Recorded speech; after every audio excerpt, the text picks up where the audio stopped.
Oke, dari kemarin-kemarin gue ngomongin attachment, tapi sebenarnya attachment itu apa sih? Attachment adalah ikatan emosional dalam hubungan. Nah, attachment ini mempengaruhi bagaimana hubungan lo dengan orang-orang luar, termasuk dengan keluarga, teman-teman, dan juga pasangan.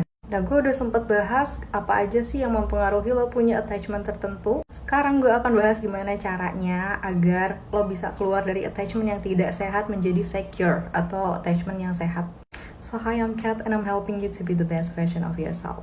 Yang pertama, filling your own cups. Kita tahu kan kalau love language itu ada banyak jenisnya. Biasanya love language yang sekarang lo punya itu berdasarkan hal-hal apa aja yang gak lo dapetin waktu kecil. Kayak misal words of affirmation.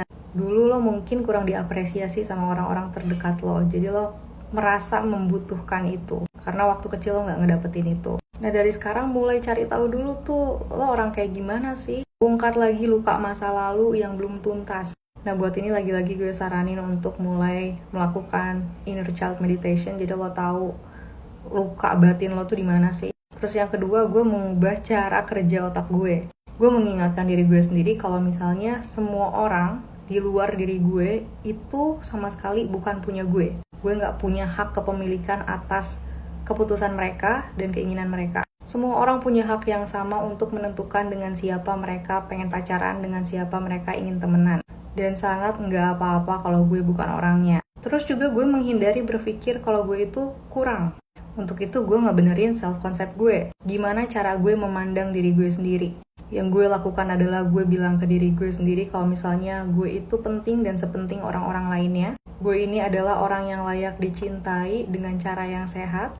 Dan gue bilang ke diri gue sendiri kalau misalnya gue pantas diperlakukan dengan baik dan hormat. Dan gue mulai memperlakukan diri gue sendiri sebagaimana gue berharap orang lain memperlakukan gue itu kayak apa. Lo pengen dihormatin sama orang, hormatin diri lo sendiri. Lo pengen disayang banget sama orang, mulai sayang dulu sama diri sendiri. Karena orang akan memperlakukan kita sebagaimana kita memperlakukan diri kita sendiri.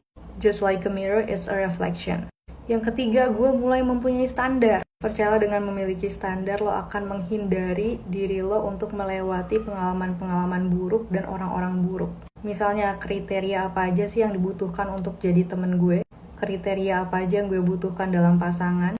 Tapi bukan cuma sekedar punya standar, gue juga jadi menaikkan value gue, menaikkan nilai gue untuk ngedapetin teman-teman atau enggak pasangan yang sesuai dengan standar gue itu kayak gimana. Apa aja yang perlu gue improve dalam hidup gue, dalam diri gue untuk align sama energi mereka. Dan kalau lo udah melakukan semuanya, lo gak akan takut untuk ditinggalin sama orang. Karena mereka bukan poros hidup lo dan lo tidak menggantungkan kebahagiaan lo kepada mereka.